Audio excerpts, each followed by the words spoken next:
Hello दोस्तों, चलिए आज एक नए वीडियो के साथ शुरू करते हैं बल तथा गति के नियम।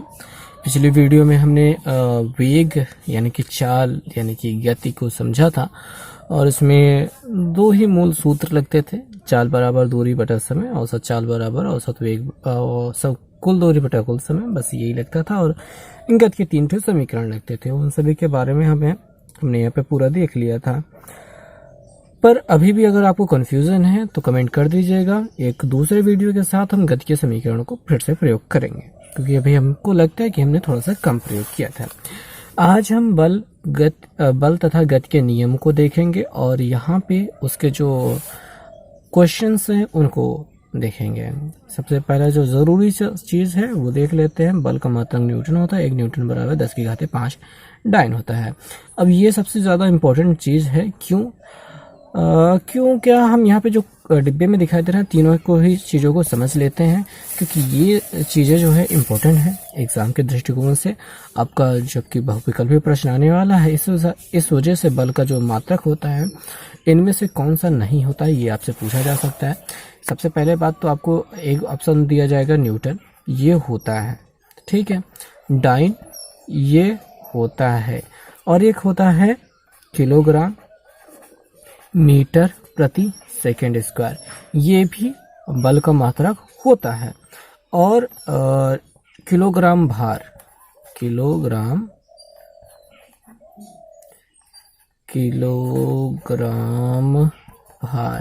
ये भी न्यूटन के बराबर ही होते हैं।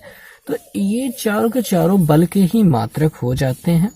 अब ऐसे स्थिति में आपसे पूछ लेता है कि इन चारों को छोड़ करके एक ही मतलब ले करके एक अलग से दे देगा और उसमें से आपसे पूछ लेगा इनमें से कौन सा नहीं है, क्योंकि बल के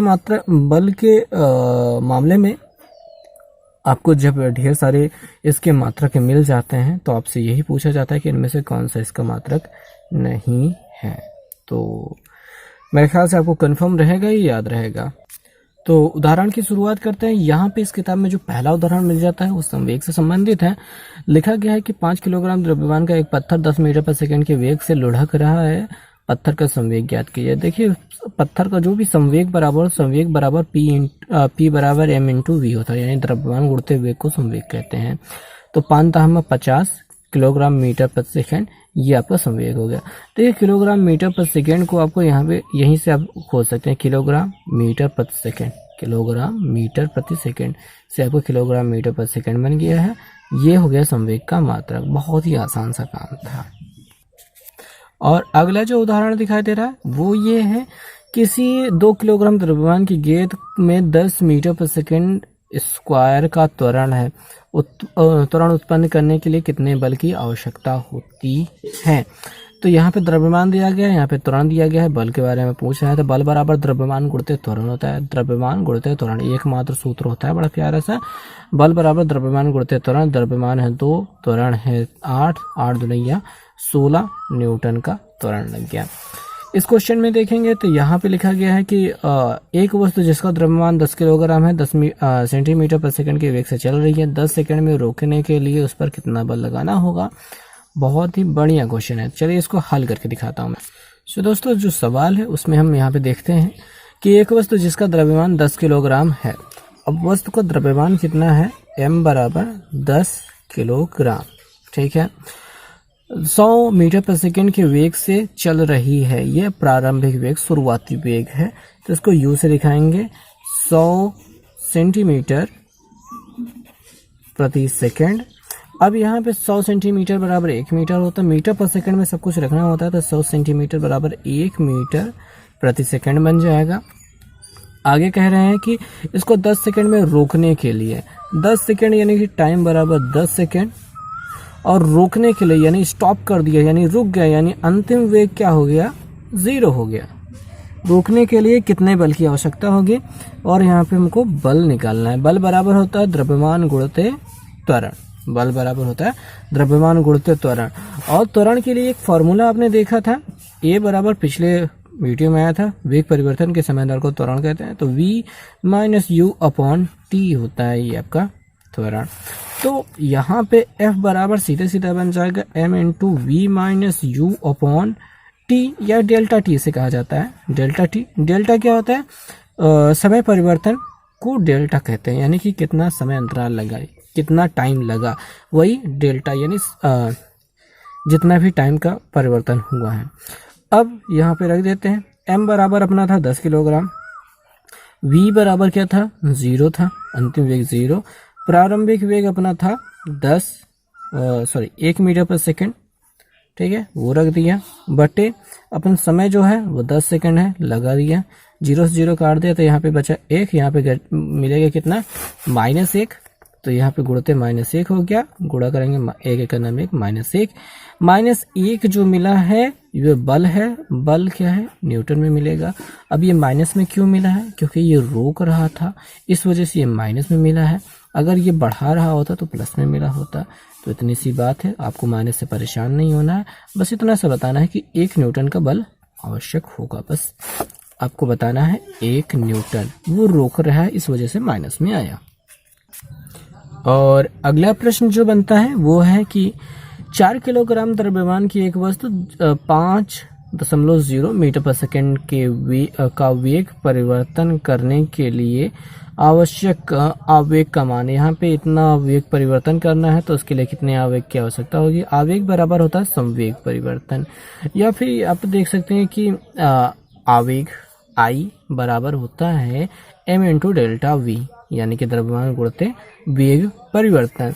तो बस इतना से काम कर देना है। यहाँ पे द्रव्यमान तो 4 किलोग्राम है, वेग परिवर्तन का 5 करना है, 5 चौके 20 किलोग्राम मीटर पर सेकेंड, 20 किलोग्राम मीटर प्रति सेकेंड, ये हो गया इसका आवेग, इतना सा। और अगला जो क्वेश्चन हमारे पास है वो इतना हिल क्यों रहा है, ठीक है। एक पिंड का संवेग 1 मिनट में 200 किलोग्राम मीटर प्रति सेकंड से बढ़कर 800 किलोग्राम मीटर पर सेकंड हो जाता है। पिंड पर आरोपित बल तथा बल का आवेग ज्ञात कीजिए। तो इतना सब कुछ हमको यहाँ पे ज्ञात करना है। तो सबसे पहले बात तो ये संवेग क्या है, 200 से बढ़ करके 800 हो जा रहा है, ये संवेग में परिवर्तन हो रहा है। समय कितना लग रहा है? 1 मिनट बराबर 60 सेकेंड। अब पिंड पर आरोपित जो बल होता है वो संवेग परिवर्तन की दर के बराबर होता है। अगर मैं छोटा सा बात समझे ना, किलोग्राम मीटर है प्रति सेकंड है, और यहाँ पे सेकंड स्क्वायर हो जाएगा, सेकंड स्क्वायर हो जाएगा तो बल के बराबर हो जाएगा। अपन ने बल का अभी मात्रक देखा था, तो यहाँ पे हम इसका अंतर करेंगे, माइनस करके अगर 60 से भाग कर देते हैं तो सेकंड स्क्वायर बन जाएगा। तो यहाँ पे संवेग परिवर्तन के समय दर को आपका बल हो जाएगा। तो यहाँ पे डेल्टा पी अपन डेल्टा टी कर दिया, 800 में 200 घटाया, ये डेल्टा पी हो गया। डेल्टा टी यही अपना 1 मिनट हो गया, 60 से भाग कर दिया, 10 न्यूटन मिल गया अपना ये बल। और बल का आवेग जो होता है वो संवेग परिवर्तन होता है। संवेग में जो परिवर्तन हो रहा है वही बल का आवेग है, यानी कि 800 में 200 घटाने पर जो मिलता है वो 600 किलोग्राम मीटर पर सेकेंड, यही अपना इसका आवेग हो गया। तो ये रहा इसका आवेग। और अब एक प्रश्न जो कि बहुत ही ज़्यादा महत्वपूर्ण है, और यहाँ पे जो क्वेश्चन है ये आता है संवेग संरक्षण के सिद्धांत पे आधारित। संवेग संरक्षण क्या आता है? द्रव्यमान गुणते वेग, ये कभी बदलता नहीं है। यहाँ पे बात को समझते हैं। कहा जा रहा है कि दो गोले जिनका द्रव्यमान 40 किलोग्राम 20 किलोग्राम है, एक दूसरे की ओर 20 मीटर पर सेकंड 30 मीटर पर सेकंड से आ रहे हैं। ये 40 वाला 20 से, 20 वाला 30 से आने के बाद दोनों टकरा के आपस में जुड़ जाते हैं। अब जो संयुक्त गोला है वो किस वेग से गतिशील होगा या गतिमान होगा, उनको बताना है। बात को यहाँ पे समझना है कि ये क्या होगा। तो चलिए बातों को समझते हैं। कहा गया कि दो गोले, एक 40 किलोग्राम का है, दूसरा 20 किलोग्राम का है, दोनों एक दूसरे की ओर गतिमान है।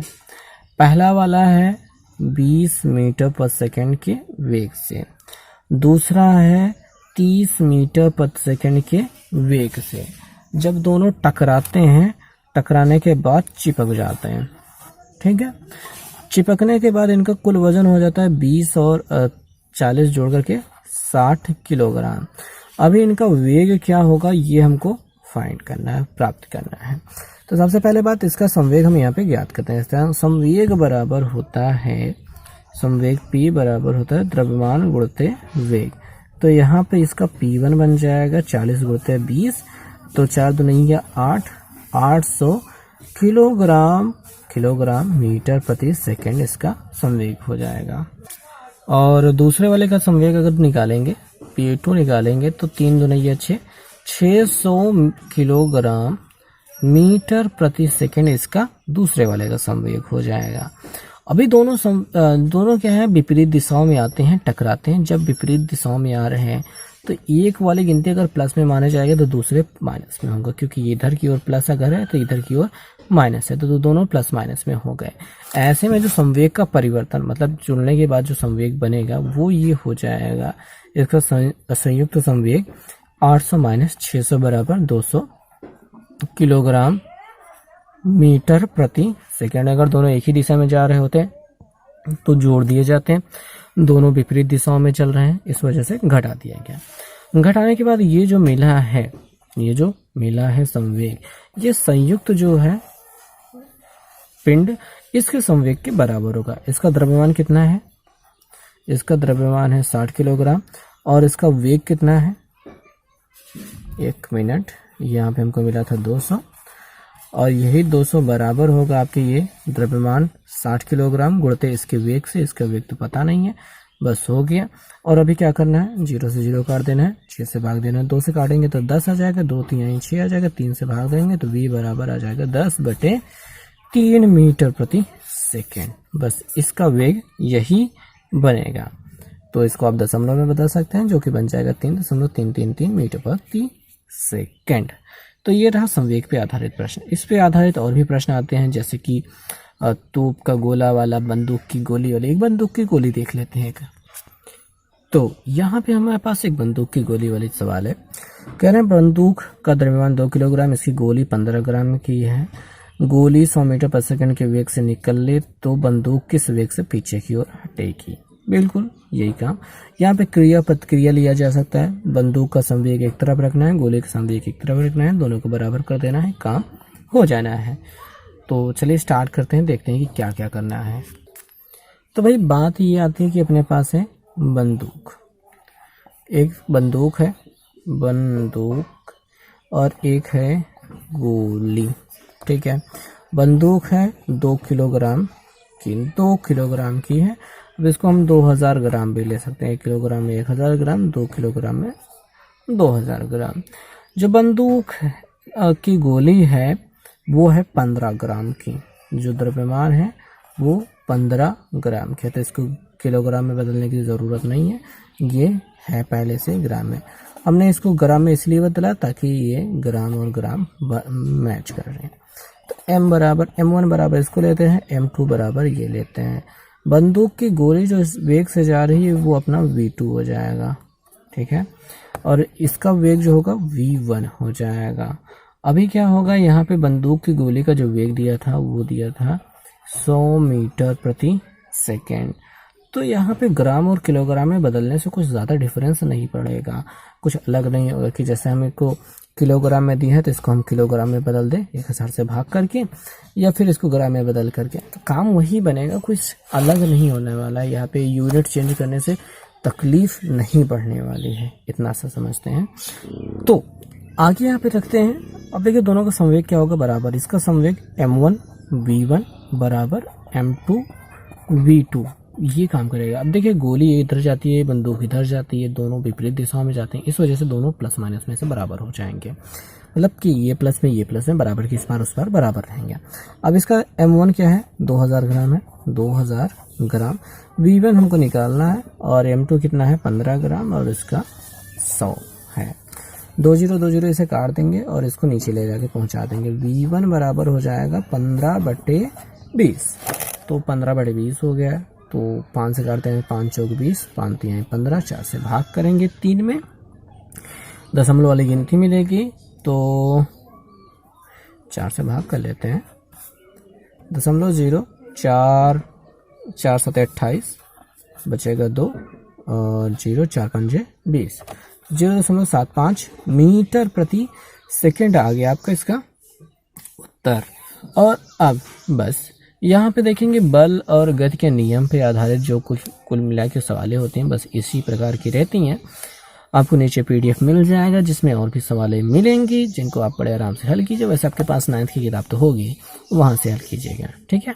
तो बस इस वीडियो में इतना ही। देखने के लिए बहुत बहुत धन्यवाद।